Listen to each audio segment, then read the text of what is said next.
Hello everybody and welcome back to another video total English.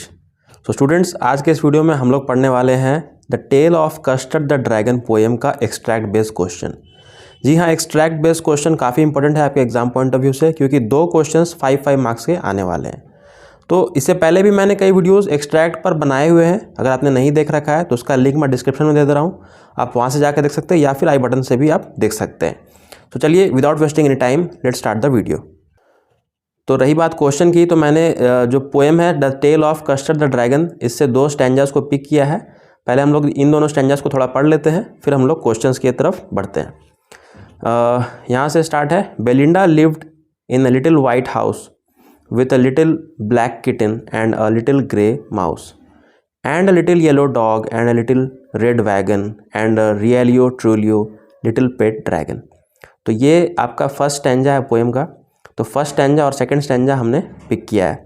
तो कोई भी randomly stanzas को उठाकर पूछा जा सकता है क्वेश्चन, ये किसी को पता नहीं होता है कहाँ से क्वेश्चन आ जाएगा, बट आपको एक आइडिया लग जाएगा अगर मैं किसी भी स्टैंजा को प्रैक्टिस करवा दूँ। तो ये बिगनिंग लाइन्स है पोएम की, जिसमें बेलिंडा जो है वो मेन कैरेक्टर है और उसके जो पेट्स हैं, जैसे कि एक माउस है, डॉग है, ड्रैगन है, ये सब उसके जो पेट्स हैं उसके नाम यहाँ पर मेंशन किए गए हैं। ठीक है, और आप देख सकते हैं यहाँ पर राइम स्कीम का भी यूज़ किया गया है। राइम स्कीम भी कभी कभार पूछ सकता है। तो राइम स्कीम जैसे कि जो हर लाइन के जो लास्ट वर्ड्स हैं उस पर हम लोग ध्यान देते हैं। तो यहाँ पर आप देखिए हाउस, माउस, वैगन, ड्रैगन, तो आपको दिख रहा होगा कि ये दोनों साउंड जो है वो सिमिलर है। उसी तरह वैगन और ड्रैगन भी जो साउंड है वो सिमिलर है। तो जब सिमिलरिटी रहेगी तो हम लोग अल्फ़ाबेट पर अल्फ़ाबेट लिखते हैं। अगर साउंड सिमिलर रहता है तो वही अल्फ़ाबेट को हम लोग रिपीट कर देते हैं। जैसे कि यहाँ पे हाउस था तो हाउस के नेम मैंने ए लिखा, तो हाउस और माउस सिमिलर हो गया तो फिर से मैंने ए को रिपीट कर दिया। लेकिन थर्ड वाले लाइन में आप देख रहे हैं कि साउंड चेंज हो गया, माउस और वैगन का साउंड अलग है।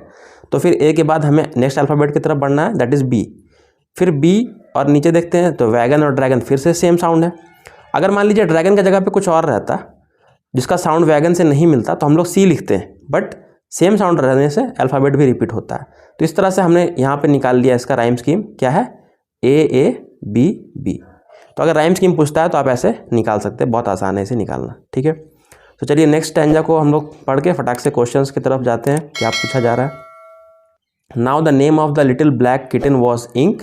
अभी सेकंड वाले स्टैंजा में सबके नाम दिए हुए हैं। जो छोटा ब्लैक किटन था उसका नाम इंक था, ग्रे माउस जो था उसका नाम ब्लिंक था, येलो डॉग था जो कि एक मस्टर्ड के तरह था, और जो ड्रैगन था कॉवर्ड था, मतलब डरपोक था, जिसे कस्टर्ड बुलाते थे। ठीक है, तो ये कुछ इंट्रोडक्शन हो गया यहाँ पर। चलिए फटाफट क्वेश्चंस पर नज़र डालते हैं। पहला क्वेश्चन क्या आया है, कंप्लीट द सेंटेंस एप्रोप्रिएटली। ये सेंटेंस को हमें एप्रोप्रिएटली सही ढंग से कंप्लीट करना है। तो सेंटेंस क्या रहा है, it is clear that alliteration is the poetic device used for the dragon was a coward and she called him custard. ये जो लाइन है, ये जो आखिरी लाइन था जिसमें हमने देखा कि ड्रैगन का नाम दिया हुआ है कस्टर्ड, इस लाइन में एलिट्रेशन का प्रयोग किया हुआ है। यहाँ पर ये कह रहा है, यहाँ पर आंसर दिया हुआ है, बता दिया है कि एलिट्रेशन का यूज़ हमने किया है। ठीक है, बिकॉज, लेकिन पूछ रहा है क्यों किया है, ये हमें रीज़न देना है यहाँ पर। तो इसका मतलब आपको सिंपली ये बताना है कि एलिट्रेशन का यूज़ क्यों होता है। ठीक है, एलिट्रेशन का यूज़ क्यों होता है, बिकॉज। तो क्लू में भी यहाँ पे ऐसा क्लू दिया हुआ रहेगा, लिखा रहेगा explain how alliteration applies here. Alliteration का अप्लाई यहाँ पर कैसे किया गया, क्यों नहीं कैसे किया गया है। यहाँ पर आपको हाउ का जवाब देना है, हाउ अप्लाई किया गया है एलिट्रेशन को। तो एलिट्रेशन का अप्लाई हम लोग कब करते हैं, इसके लिए आपको रूल पता होना चाहिए। एलिट्रेशन एक लिटरेरी डिवाइस है, जिसका मतलब होता है repetition of the same kind of repetition of the same consonant sound. कौन सा साउंड, कॉन्सोनेंट साउंड होना चाहिए। ठीक है, NANT। तो हमें देखना है कि कहाँ पर कॉन्सोनेंट साउंड को रिपीट किया गया है यहाँ पर।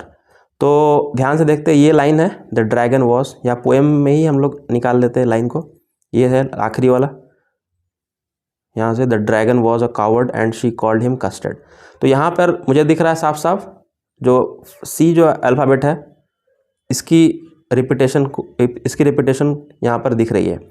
तो कावर्ड, कॉल्ड, कस्टर्ड, देखिए कुछ वर्ड का गैप भी होता है, फिर भी अगर सेम काइंड ऑफ अल्फ़ाबेट मिलते हैं, और ये सब कॉन्सोनेंट है, वॉवेल तो है नहीं, वॉवेल तो सिर्फ 5 होते हैं, A E I O U। तो वॉवेल नहीं है, ये सी है, सी को रिपीट किया जा रहा है। तो अब ये हमारा एक्सप्लेनेशन यहाँ पर मिल गया। तब लिखा कैसे जाए, तो इसे हमें लिखना है, it is clear that alliteration is the poetic device use for the dragon was a coward and she called him Custard because there is, ऐसे लिखिएगा, there is repetition of the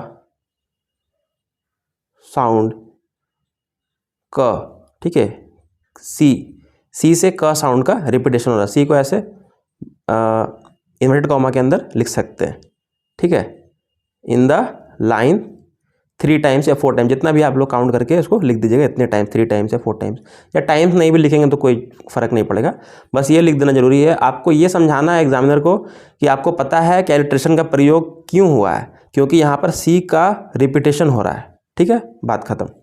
ये हो गया पहला। तो आप देख सकते हैं यहाँ पर फिगर ऑफ स्पीच पूछ नहीं रहा है, फिगर ऑफ स्पीच दे दिया है, आपको रीज़न पूछ रहा है, फिगर ऑफ स्पीच का रीज़न क्या है। और एक बात मैं बता दूं कि figure of speech literary device जिसे हम लोग कहते हैं वो काफ़ी इंपॉर्टेंट हो चुका है इस बार के पैटर्न के हिसाब से, क्योंकि जो ज़्यादातर क्वेश्चंस है वो उसी पर आधारित है, ठीक है। तो इसलिए हमें थोड़ा उस पर काम करने की ज़रूरत है।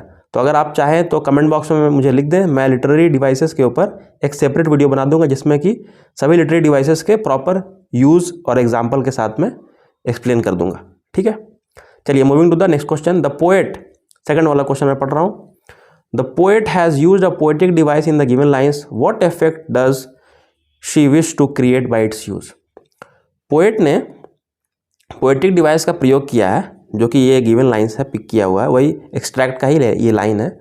इन लाइन्स में जो पोएटिक डिवाइस का यूज़ हुआ उससे क्या इफेक्ट क्रिएट हुआ है, यहाँ पर इफेक्ट भी पूछा जा रहा है। देखिए पहला वाला क्वेश्चन का मतलब क्या था, वहाँ पर लिटरेरी डिवाइस का यूज़ पूछा था, मतलब तरीका पूछा था, कैसे वे में, किस वे में यूज़ हुआ है ना, जैसे रिपीटेशन कैसे हुआ। फिर यहाँ पूछ रहा है ना कि उसका इफेक्ट क्या है, ठीक है, क्या प्रभाव पड़ रहा है। तो हर लिटरेरी डिवाइस को यूज़ करने से कुछ ना कुछ प्रभाव तो पड़ता ही है। तो आपको इसका मतलब ये है कि आपको कैसे, किस वे में यूज़ करना है लिटरेरी डिवाइस, ये जानना जरूरी है, उसका क्या इफेक्ट पड़ रहा है ये जानना जरूरी है। तो इसका एक प्रॉपर लिस्टिंग करके मैं आपको अलग से एक वीडियो बना दूंगा इसके लिए, ठीक है। तो यहाँ पर पूछ रहा है कौन सा लाइन है, ये वाला, Belinda lived in a little white house, मतलब फर्स्ट वाला स्टैंजा उठाया हुआ, with a little black kitten and a little grey mouse and a little yellow dog and a little red wagon. तो पोएटिक डिवाइस, सबसे पहले आपको देखना कि पोएटिक डिवाइस कौन सा यूज़ हुआ है, फिर पोएटिक डिवाइस कौन सा यूज़ हुआ, उसके बाद हम लोग समझेंगे क्या इफेक्ट क्रिएट हो रहा है। तो यहाँ पर हम लोग देख रहे हैं कि यहाँ पर पोएटिक डिवाइस जो यूज़ हुआ है इसके लिए कुछ ऑप्शन दिए गए हैं। क्या यहाँ पे किसी चीज़ का कंपैरिजन हो रहा है? कंपैरिजन तो नहीं हो रहा है, जैसे मेटाफर सिमिली में कंपैरिजन होता है ना, तो मेटाफर सिमिली अगर आप जानते हैं तो आपको पता होगा कि उसमें हम लोग कंपैरिजन करते हैं, जबकि यहाँ पर ऐसा कोई कंपैरिजन नहीं दिख रहा है इन लाइन्स में। रिपीटेशन दिख रहा है, हाँ रिपीटेशन है, कुछ वर्ड्स का रिपीटेशन है। देखिए रिपीटेशन एक लिटरेरी डिवाइस है, ठीक है। रिपीटेशन का मतलब तो यूँ तो नॉर्मली हम लोग कहते हैं दोहराना, किसी चीज़ को बार बार रिपीट करना, that is repetition. But repetition बोलकर एक लिटरेरी डिवाइस भी होता है जिसमें हम लोग चीज़ों को दोहराते हैं। तो आंसर हमारा हो जाएगा बी। अब बोलिएगा सर क्या रिपीट हो रहा है, तो आप देख सकते हैं little little little little little, 5 times little word को हमने दोहराया, तो रिपीट किया। तो इस तरह से आपको फाइंड आउट करना होगा, समझ में आ रहा है। ये हो गया हमारा सेकंड क्वेश्चन, ठीक है। चलिए थर्ड क्वेश्चन क्या पूछ रहा है, state whether the statement is true और फॉल्स। सिंपली आपको स्टेटमेंट को पढ़ना है और देखना है कि ये स्टैंजा का किस मीनिंग को ये बता रहा है और क्या ये सही बता रहा है या गलत बता रहा है। सही बता रहा तो ट्रू लिखेंगे, रॉन्ग बता रहा तो फॉल्स लिखेंगे, बस। 3 नंबर में ये क्वेश्चन है, in this poem Belinda describes about the creatures who were her pets. इस कविता में बेलिंडा नाम की जो लड़की है वह डिस्क्राइब करती है, विवरण देती है अपने क्रीचर्स का, जीव जंतुओं का, जो उसके पेट्स थे, तो क्या ये बात सही है या ये बात गलत है। तो पोएम को देखिए, पोएम हमारा ये है, यहाँ पर आपको दिख रहा होगा कि बेलिंडा जो है उसके बारे में भी दिया हुआ है, उसका घर है, उसके किटन है, ठीक है, माउस है, डॉग है, ड्रैगन है, और यहाँ पेट वर्ड का भी यूज़ किया गया है, मतलब ये सब भी उसके पेट्स हैं। मतलब इसके हिसाब से स्टेटमेंट आपका जो है वो ट्रू है, ठीक है। तो बहुत सिंपल सा चीज़ है, बस आपको समझना है कि इसका मीनिंग सही है या गलत। तो ये हमारा आंसर क्या हो जाएगा, ट्रू हो जाएगा, ठीक है। आई होप अभी तक सभी क्वेश्चंस आपको अच्छे से समझ में आए होंगे। कोई भी क्वेश्चन नहीं समझ में आता है कमेंट में बताइए, मैंने नेक्स्ट वीडियो में फिर से उस पर एक्सप्लेनेशन दूंगा। चलिए अगला 4th नंबर, देखिए टोटल इसमें 5 क्वेश्चन पूछा जाएगा, ठीक है। टोटल आएंगे 5 क्वेश्चंस, 1 मार्क्स ईच, ठीक है। अभी हमने 3 क्वेश्चन कर लिए, 2 बचे हुए। Select the appropriate option, option दिया हुआ है उसको आपको सेलेक्ट करना है। To complete the sentence according to the extract, extract के अनुसार एक सेंटेंस दिया हुआ है, ठीक है। अब ये अधूरा है, आपको सही इसको फिल करना है। The calling of coward to a dragon seems, dragon को कावर्ड बुलाना, मतलब ड्रैगन जो कि एक बहुत ही खूंखार टाइप का जानवर होता है, ठीक है, वो उसे कावर्ड बुलाना, डरपोक, कावर्ड मतलब डरपोक बुलाना, कैसा लग रहा है यहाँ? सीम्स कैसा लग रहा है? स्केरी, क्या बहुत डरावना लग रहा है? लेजेंडरी, बहुत ऐतिहासिक लग रहा है? सरियल, रिमार्केबल, क्या लग रहा है? तो देखिए सरियल का मतलब होता है एक वैसा चीज़ जिस पर बिलीव कर पाना बहुत मुश्किल है। जैसे हम बोलते हैं it was a surreal atmosphere, बहुत पहला आपको नया कुछ एहसास हुआ, कुछ नया फील हुआ, तो आपको बिलीव नहीं हो पा रहा था। वैसे यहाँ पर ड्रैगन को कावर्ड बोल पाना बिलीव नहीं हो पा रहा है किसी को, है ना। तो ये हम लोग कह सकते हैं सीम्स वेरी सरियल। तो इस तरह से वर्ड्स का यहाँ पे आपका वोकैबुलरी चेक हो गया। वोकैबुलरी मतलब वर्ड पावर कितना है स्टूडेंट का, ठीक है। इस तरह से आपको क्वेश्चंस पूछे जाएंगे, ठीक है। 5वां क्वेश्चन है, how does the use of simile impact this extract. यहाँ पर सिमिली का भी प्रयोग हुआ है, लेकिन उसका इम्पैक्ट क्या है कविता में। तो सिमिली का यहाँ पर पूछ दिया है, यूज़ क्या है, ठीक है। लिटरेरी डिवाइस का नाम दे दे रहा है और उसका यूज़ पूछ दे रहा है, किस वे में यूज़ हुआ ये पूछ दे रहा है, इफेक्ट पूछ दे रहा है। आपने देखा 5 में से 3 क्वेश्चन लिटरेरी डिवाइस पर थे, इसे समझिए कितना इंपॉर्टेंट था। और ये क्वेश्चन मैंने खुद से नहीं बनाया है, ये क्वेश्चन आपके सीबीएसई सैम्पल पेपर के अकॉर्डिंग मैंने बनाया है। तो जो सैम्पल पेपर में है वैसा ही क्वेश्चन आपका एग्जाम में भी आएगा, इसलिए इंपॉर्टेंट है। तो सिमिली पर आते हैं हम लोग। सिमिली में क्या होता है? सिमिली में भी एक कंपैरिजन होता है। पहले तो हम लोग को खोजना है कि सिमिली कहाँ पर इस्तेमाल हुआ है। मैं आपको दिखा दे रहा हूँ। सिमिली यहाँ पर हमें दिख गया, yellow dog was sharp as mustard.